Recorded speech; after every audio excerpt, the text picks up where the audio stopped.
bonjour. Oui, bonjour, je viens d'avoir un accident. D'accord, vous êtes à quelle adresse?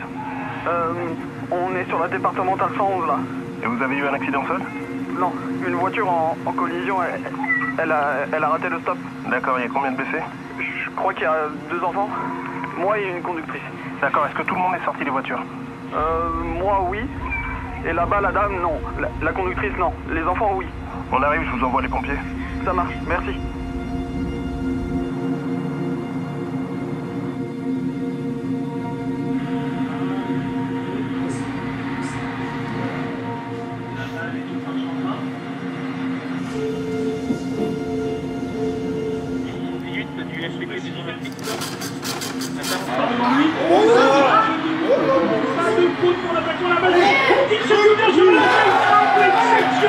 C'était pas parabole.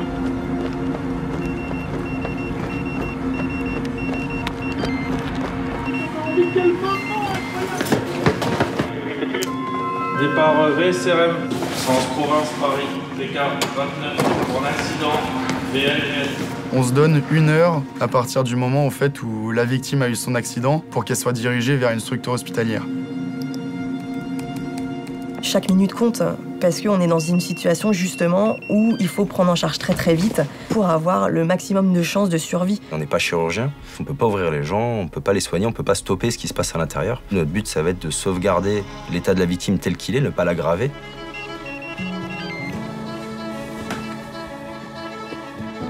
Nous, au niveau pompier, la seule partie sur laquelle on peut intervenir, c'est notre partie d'extraction de victimes. Une désincarcération il y a 30 ans, une désincarcération aujourd'hui, on a dû diviser par 2 ou par 3 le temps pour les mêmes chocs, ça c'est sûr. Province Paris, ok. Sur mes premières interventions, je me souviens, les anciens nous disaient « Ah, ce soir, eh bien, on risque de faire les accidents de la route parce que les gens vont partir en week-end avec des fois des familles à bord d'un véhicule et qui prenaient des risques inconsidérables. »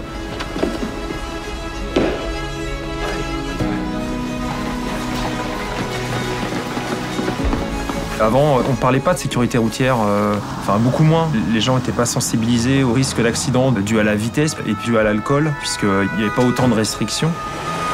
Ok, venez les gars. Les ceintures, au début, c'était pas obligatoire. Hein.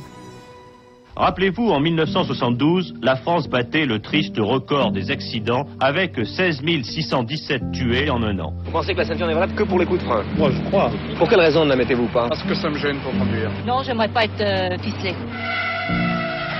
Vous pensez que le 50 km/h, ça va changer la mentalité des automobilistes? Ça va les énerver plutôt qu'autre chose. Certainement. Vous roulez à combien? Moi, avec 2 chardiches quand je peux. Pour réduire l'hécatombe sur les routes, ceinture obligatoire, limitation de vitesse, alcotest, mais on n'avait jamais vraiment conçu une voiture où le souci de la sécurité est la première préoccupation. Or, cette voiture a été mise en chantier par la régie Renault. Nous sommes aujourd'hui le seul constructeur à utiliser une ceinture de 60 mm de large pour diminuer les pressions sur la paroi thoracique.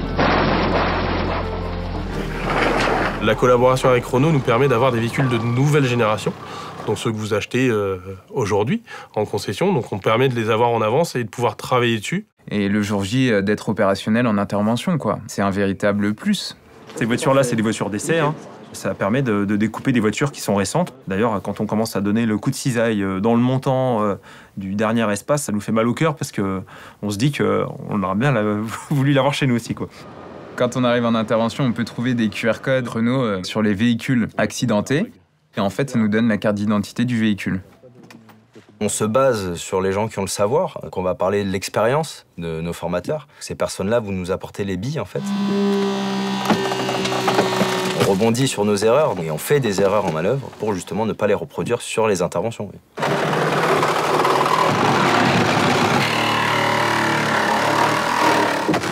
Le fait de s'entraîner, de répéter les gestes, etc., ça nous permet de gagner des minutes qu'on aurait pu perdre si on s'entraînait pas.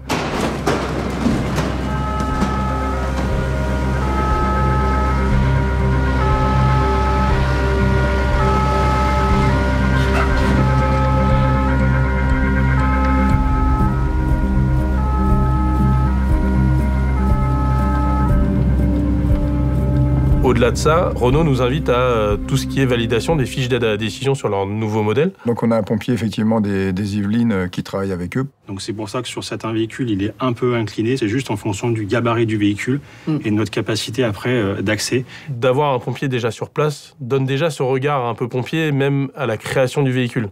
Donc c'est des petits détails, mais c'est vraiment travailler avec vous à chaque fois. Donc c'est bien tout l'intérêt de la collaboration.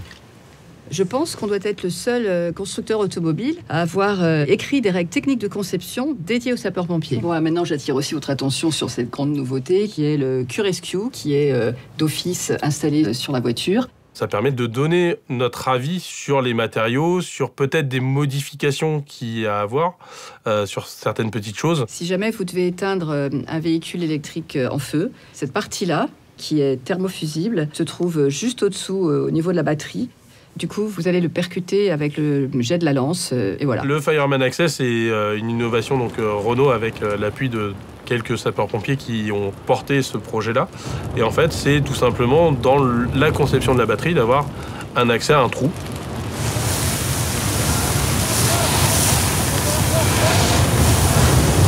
On va la noyer et le fait de la noyer, là par contre, on va être efficace et on va pouvoir éteindre le feu.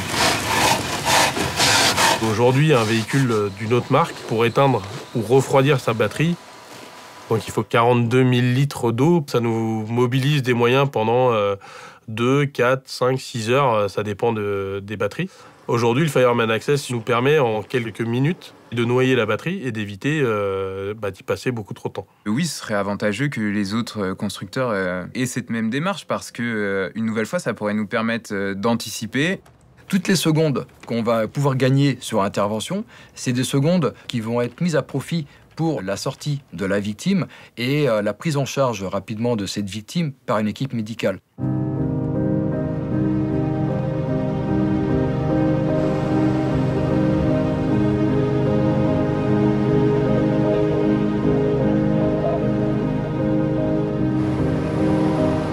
On arrive tellement vite sur l'intervention qu'on voudrait en fait relire nos protocoles, tout ça pour être sûr, et puis on n'a vraiment pas trop le temps.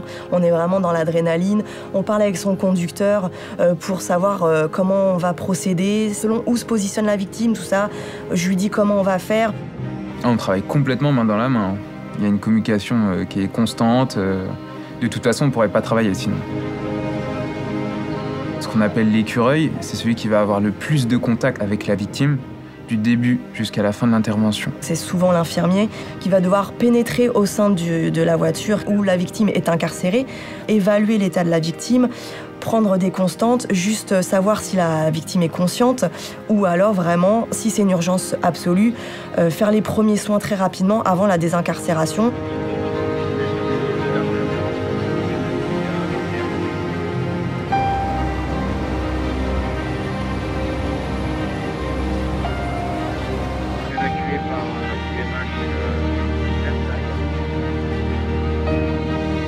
Moi, personnellement, quand j'interviens, j'arrive à faire abstraction de ce qui se passe, du contexte, prendre en charge la victime, que ce soit un enfant, une femme, un homme, qu'elle soit enceinte, âgée, peu importe.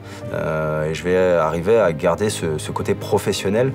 Par contre, la décharge, elle se fait souvent plus tard. Faut pas trop se mettre à la place des victimes parce que sinon on s'en sort pas.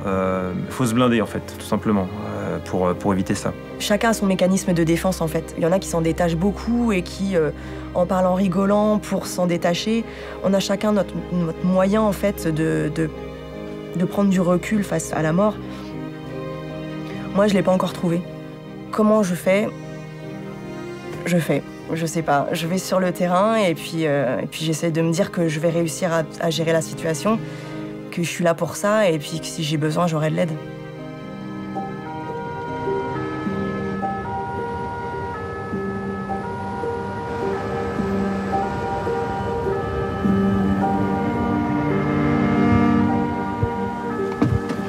On prendra l'ensemble du matériel de secours. Reçu.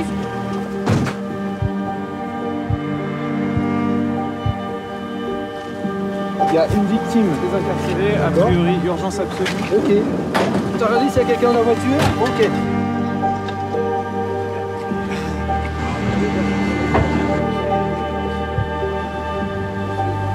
Bonjour madame, je m'appelle m'appelle Laure, je suis pompier. Voilà, on est bien sur une Clio 5. On fera une sortie longitudinale à l'arrière. Comment ça va, madame? Laure, elle est au contact de la victime. Elle est consciente? Elle est consciente.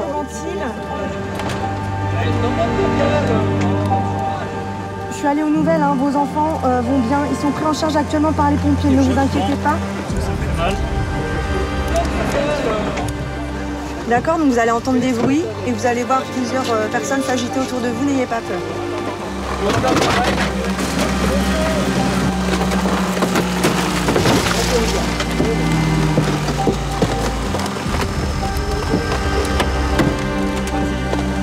Est-ce que ça va les douleurs?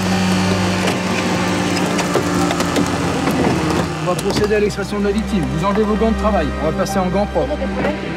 Rémi au bassin, passe Alexandre, prends les épaules, Damien, prends les autres épaules. Vous allez sortir en bonne condition rapidement. Équipier, vous êtes prêts? Vous allez sortir, hisser la victime sur le plan dur.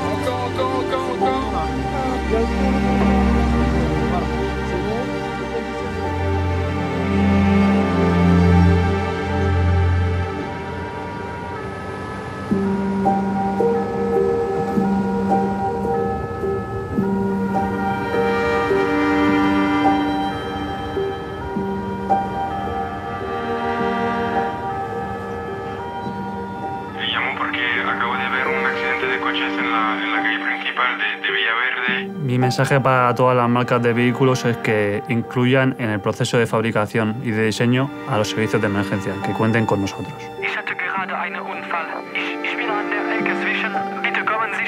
Die Zusammenarbeit mit Renault ist sehr, sehr wertvoll für uns als Feuerwehren. I think Renault set a little bit of a challenge to the other manufacturers. Un'emergenza, come posso aiutarvi?